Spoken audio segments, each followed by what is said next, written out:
Pemirsa Minggu 3 Desember 2023 pukul 00.00 waktu Indonesia Tengah, Pusat Pengendalian Operasi Pusdalops PB BPBD Gianyar menerima informasi pohon tumbang.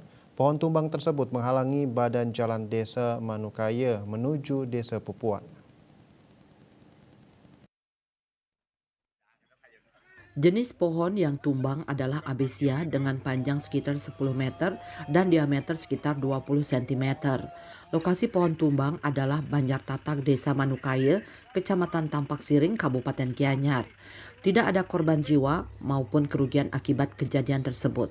Anggota TRC BPBD Kabupaten Gianyar dikerahkan beserta armada dan perlengkapan ke lokasi kejadian untuk melakukan penanganan. Pukul 1.15 WITA, pohon tumbang sudah dapat dibersihkan. Pusdalops PB BPBD Gianyar melaporkan.